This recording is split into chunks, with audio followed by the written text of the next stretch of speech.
Hello साथियों, कैसे हो आप सभी। मैं हरवेंद्र एक बार फिर से आप सभी साथियों का अपने परिवार हर क्लासेस 24 में आपका स्वागत करता हूं। आज बात करेंगे आपके यूपीएसआई के जो प्रीवियस ईयर के प्रश्न हैं उसमें, यानी संविधान के जो ये महत्वपूर्ण प्रश्न हैं उनकी लगातार वीडियो जो अपलोड कर रहे हैं उसी में ये एक अगली वीडियो है। और यदि आपने पिछली वीडियो नहीं देखी है तो इस वीडियो के डिस्क्रिप्शन में प्लेलिस्ट का लिंक दिया गया है, तो आप उन वीडियो को भी ज़रूर देखें। अब जैसे सबसे पहले बात कर लेते पहले प्रश्न के बारे में। राज्यसभा अधिकतम कितने अवधि तक धन विधेयक को रोक सकती है? ऑप्शन ए 6 सप्ताह, ऑप्शन बी 14 दिन, ऑप्शन सी 6 माह, ऑप्शन डी 1 माह। इस प्रश्न का उत्तर बताएं। इस प्रश्न का उत्तर क्या होगा? ये बहुत ही अच्छा प्रश्न है और ये बहुत ही महत्वपूर्ण प्रश्न है। इस प्रश्न का उत्तर बताएं। इस प्रश्न का उत्तर क्या होगा? तो इस प्रश्न का जो उत्तर सही होगा वो आपका सही होगा ऑप्शन आपका बी 14 दिन। राज्यसभा अधिकतम कितनी अवधि तक धन विधेयक रोक सकती है? तो 14 दिन तक रोक सकती है। भारतीय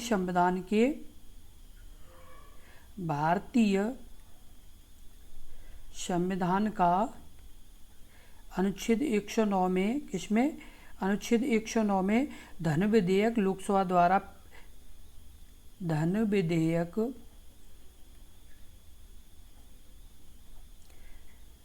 लोकसभा में पहले पेश किया जाता है। लोकसभा जब पारित करती है उसके बाद राज्यसभा को भेजा जाता है। राज्यसभा को भेजा जाता है तो राज्यसभा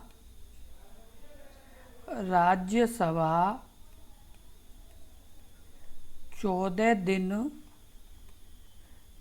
तक रोक सकती है। क्या कर सकती है? 14 दिन तक रोक सकती है। अगला प्रश्न है प्रश्न नंबर 2। भारतीय संविधान का कौन सा अनुच्छेद धन विधेयक को परिभाषित करता? Option A 101, option B 110, option C अनुच्छेद 116, ऑप्शन डी अनुच्छेद 120। इस प्रश्न का उत्तर बताएं। इस प्रश्न का उत्तर क्या होगा? तो इस प्रश्न का जो उत्तर सही होगा वो आपका सही होगा ऑप्शन आपका बी 110। भारतीय संविधान का कौन सा अनुच्छेद धन विधेयक को परिभाषित करता है? तो 110 परिभाषित करता है। इसमें जो 110 है इसमें धन विधेयक की परिभाषा दी गई है। क्या दी गई है?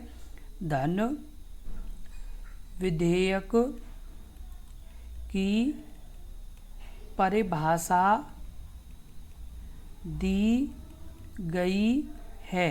किसमें? तो आपके अनुच्छेद 110 में दी गई है। अगला प्रश्न है प्रश्न नंबर 3। किसी विधेयक को धन विधेयक के रूप में कौन प्रमाणित कर सकता है? ऑप्शन ए राज्यसभा के सभापति, ऑप्शन बी भारत के प्रधानमंत्री, ऑप्शन सी भारत के राष्ट्रपति है, ऑप्शन डी आपका लोकसभा अध्यक्ष। इस प्रश्न का उत्तर बताएं। इस प्रश्न का उत्तर क्या होगा? तो इस प्रश्न का जो उत्तर सही होगा वो आपका सही होगा ऑप्शन डी लोकसभा अध्यक्ष। किसी यानी विधेयक को धन विधेयक के रूप में कौन प्रमाणित कर सकता है? तो लोकसभा अध्यक्ष प्रमाणित कर सकते हैं। कौन? लोकसभा अध्यक्ष। और आपको बता दें 110 का तीसरा, कौन सा? 110 के तीसरे के अनुसार लोकसभा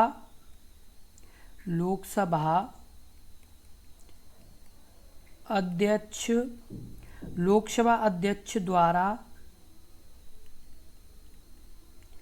द्वारा कोई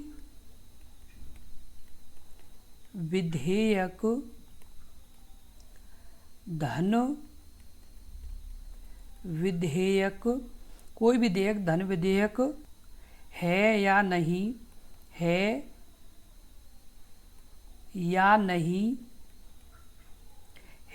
नहीं इसका विनिश्चय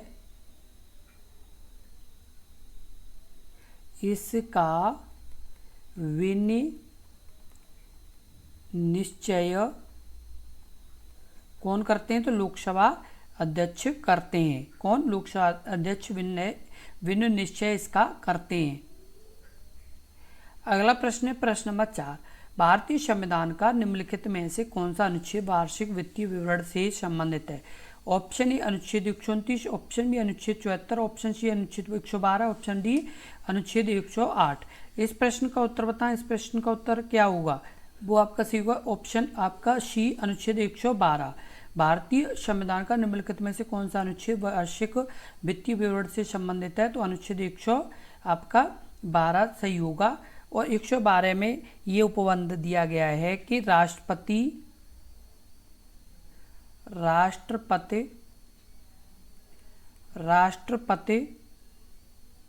प्रत्येक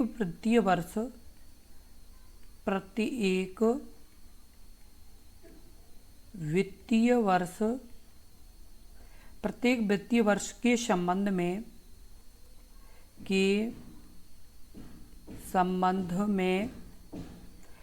संबंध में उपबंध दिया गया है। उपबंध दिया गया है किसमें? तो आपके राष्ट्रपति प्रत्येक वित्तीय वर्ष के संबंध में उपबंध दिया गया है किसमें? 112 अनुच्छेद में। और उसके अलावा संसद के दोनों सदनों के समक्ष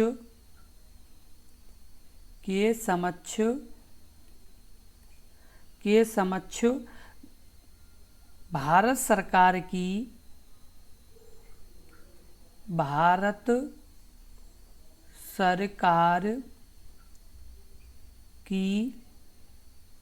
उस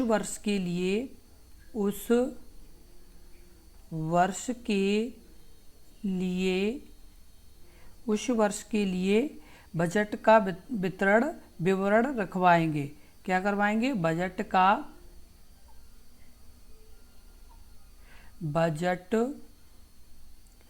का विवरण रखवाएंगे। आपको बता दें कि जो राष्ट्रपति प्रत्येक वित्तीय वर्ष संबंध में उपबंध दिया गया है और संसद के दोनों सदनों के समक्ष भारत सरकार की उस वर्ष का क्या करेंगे? बजट का विवरण रखवाएंगे। जो जैसे जिस बजट का मतलब जैसे जिस वर्ष का बजट होगा उसका विवरण पूरा रखवाएंगे। और उसके बाद सरकारी बजट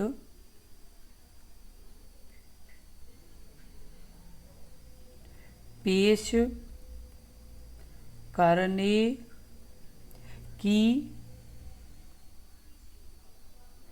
करने की तारीख का उपबंध करना। अगला प्रश्न है प्रश्न नंबर 5। भारत सरकार के बजट के संदर्भ में निम्नलिखित में से कौन सा सही है?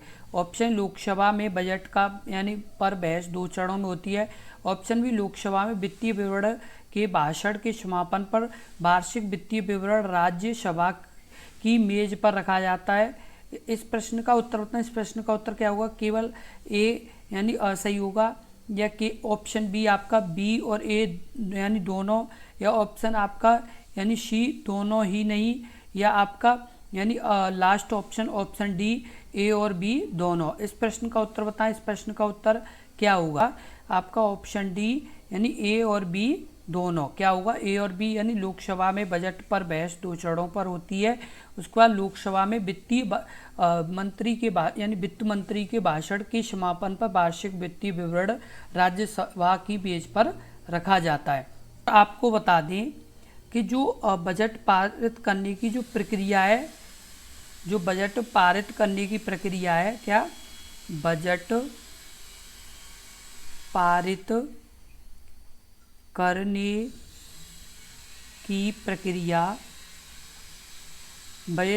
करने की प्रक्रिया 6 चरणों में होती है। कितने चरणों में? 6 चरणों में होती है। कितने चरणों में? 6 चरणों में आपकी होती है। अगला प्रश्न है प्रश्न नंबर 6। वर्ष को कौन सा बजट ऑप्शन यानी प्रश्न नंबर 6 पर वह कौन सा बजट है जिसमें प्रत्येक नई अवधि के लिए सभी खर्चों को नियोजित होना चाहिए?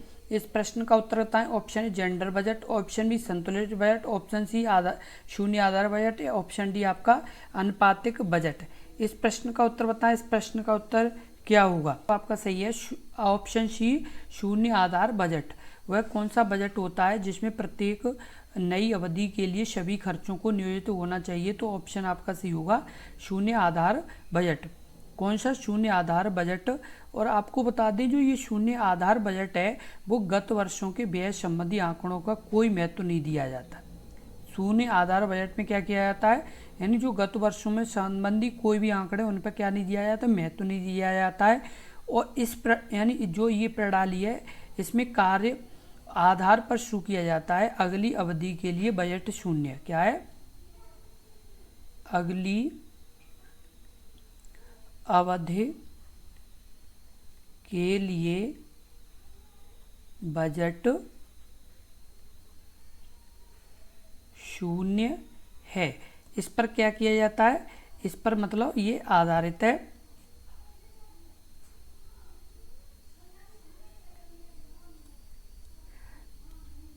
और उसके बाद आपका जब तक कि प्रत्येक रुपए की मांग का किसी भी कार्य या परियोजना या किसी औचित्य नहीं दिया जाता। क्या नहीं दिया जाता? जब तक प्रत्येक रुपए की मांग, जब तक प्रत्येक रुपए की मांग और प्रत्येक रुपए की मांग और कार्य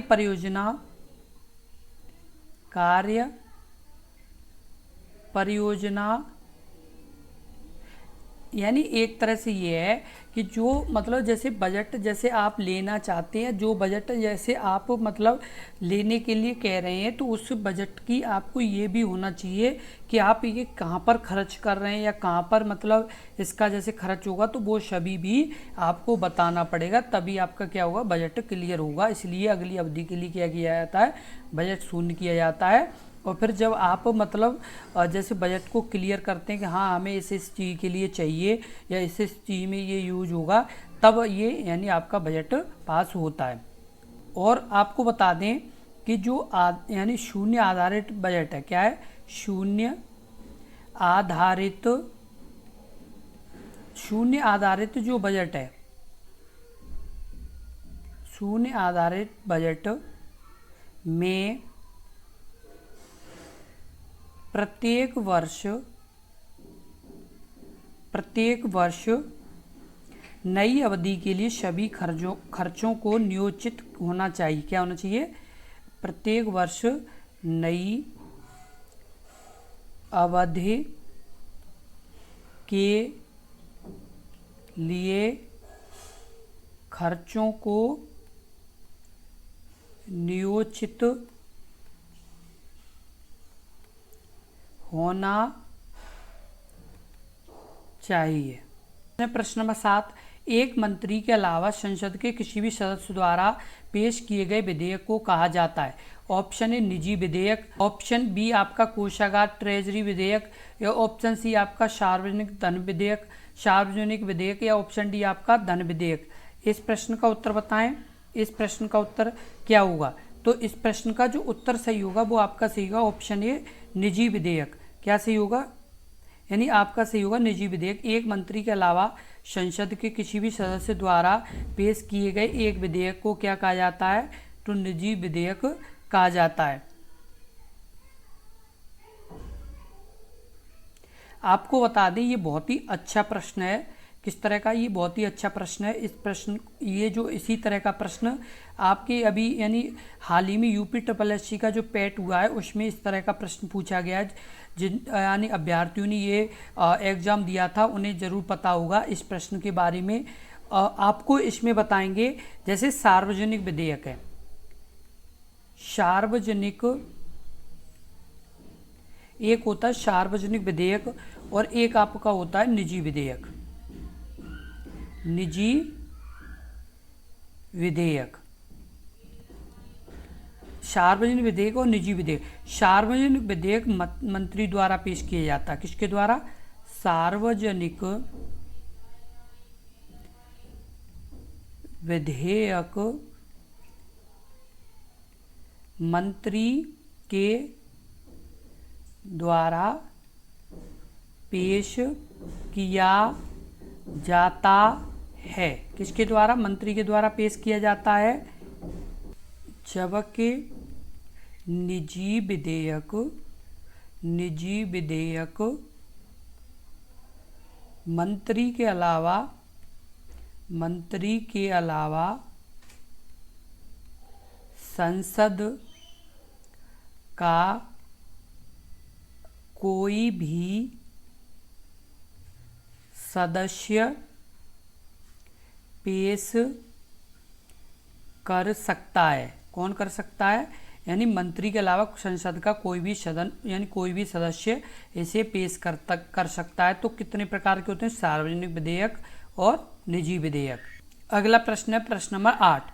संसद के किसी भी सदन के एक सदस्य द्वारा एक औपचारिक प्रस्ताव है कि सदन कुछ करता है या कुछ किए जाने का आदेश देता है या किसी बात के संबंध में कोई राय व्यक्त करता है। तो ऑप्शन ए राय, ऑप्शन बी प्रस्ताव, या ऑप्शन सी मत, या ऑप्शन डी इच्छा पत्र। इस प्रश्न का उत्तर क्या होगा? तो इस प्रश्न का जो उत्तर होगा वो आपका सही होगा, ऑप्शन बी प्रस्ताव। संसद के किसी भी सदन के एक सदस्य द्वारा एक औपचारिक प्रस्ताव है कि सदन कुछ करता है या कुछ किए जाने का आदेश देता है या किसी बात के संबंध में कोई राय व्यक्त करता है। तो ये क्या है? तो ये एक तरह का प्रस्ताव है। अगला प्रश्न है प्रश्न नंबर 9। राष्ट्रपति शासनाधीन राज्य का बजट किसके समक्ष प्रस्तुत किया जाता है? Option A Lok Sabha, option B राज्यपाल, ऑप्शन सी राज्यसभा, या ऑप्शन डी राष्ट्रपति। इस प्रश्न के उत्तर बताएं। इस प्रश्न का उत्तर क्या होगा? तो इस प्रश्न का जो उत्तर होगा वो आपका सही होगा, ऑप्शन ए लोकसभा। राष्ट्रपति शासनाधीन राज्य का बजट किसके समक्ष प्रस्तुत किया जाता है? तो आपकी लोकसभा के ही यानी समक्ष प्रस्तुत किया जाता है। किसी राज्य में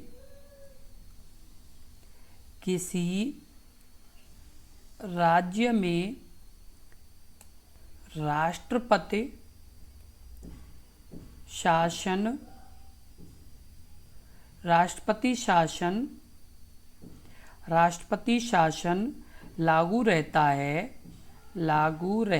है तो उसे राज्य का बजट लोकसभा में प्रस्तुत किया जाता है। तो उस राज्य का बजट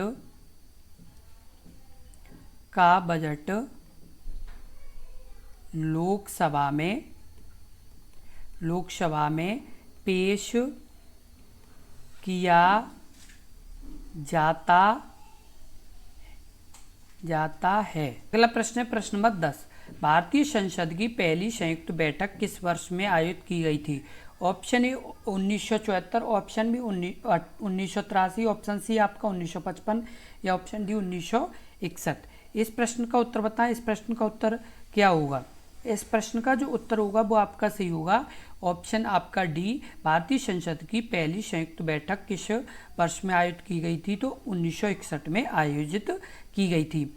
जो आपकी ये बैठक आयोजित की गई थी, तो ये पहली बार आपकी बैठक आयोजित की गई थी किसके लिए? तो दहेज निरोधक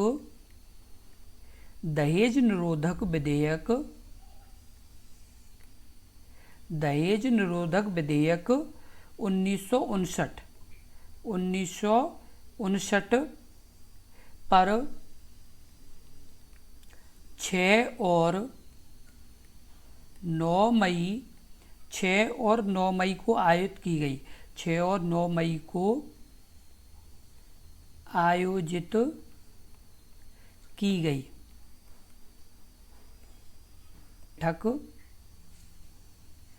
द्वितीय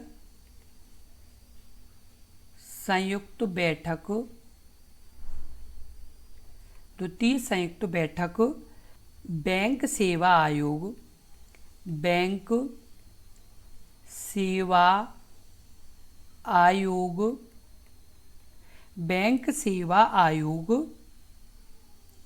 निरसन यानी बैंक सेवा आयोग बिल 1977 को पारित करने के लिए 17 मई 1978 में, कब 17 मई 1978 में आयोजित की गई थी। कब आयोजित की गई थी? 1978 में आयोजित की गई थी। उसके अलावा आपको बता दें तृतीय संयुक्त बैठक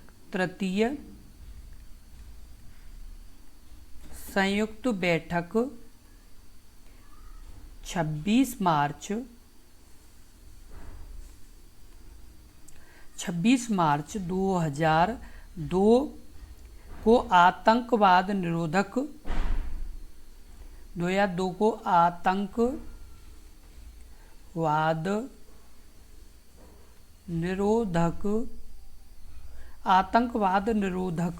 विधेयक 2002 के लिए आयोजित की गई थी। किसके लिए आयोजित की गई थी? आतंकवाद निरोधक के लिए आयोजित की गई थी। आपको बता दें जो पहली बैठक आयोजित की गई थी वो आपकी 1959 में किसके लिए? दहेज निरोधक के लिए, 6 मई और 9 मई को। उसका दूसरी जो बैठक हुई थी वो हुई थी बैंक सेवा आयोग बिल के लिए, कब? 17 मई 1978 को। उसके बाद तीसरी जो हुई थी वो 26 मार्च 2002 को, किसके लिए? आतंकवाद निरोधक के लिए ये बैठक हुई थी। और आपको बता दें कि ये बैठक 108 अनुच्छेद का प्रयोग करके कौन बुलाते हैं? तो राष्ट्रपति बुलाते हैं। कौन बुलाते हैं? राष्ट्रपति बुलाते हैं। और किसका उपयोग करके? तो 108 अनुच्छेद का प्रयोग करके। तो ये सभी जो आपके महत्वपूर्ण प्रश्न हैं वो इस वीडियो में हमने आपको बताए हैं। और आपने यदि अभी तक अपने इस YouTube चैनल को सब्सक्राइब नहीं किया है तो कृपया सब्सक्राइब जरूर कर लें, क्योंकि यदि आप सब्सक्राइब कर लेंगे तो इसी तरह के महत्वपूर्ण प्रश्नों की लगातार आपको वीडियो भी मिलती रहेगी। और साथ के साथ आपको कोई भी UPSI से संबंधित अपडेट होगी तो सबसे पहले आपको मिलेगी। इसलिए सब्सक्राइब जरूर कर लें और इस वीडियो को ज़्यादा से ज़्यादा शेयर करें, जिससे और भी अभ्यर्थियों को इस तरह की यानी महत्वपूर्ण जानकारी के बारे में पता चल सके। और यदि आपने ये वीडियो यानी अभी तक लाइक नहीं किया है तो कृपया लाइक ज़रूर कर दें। धन्यवाद।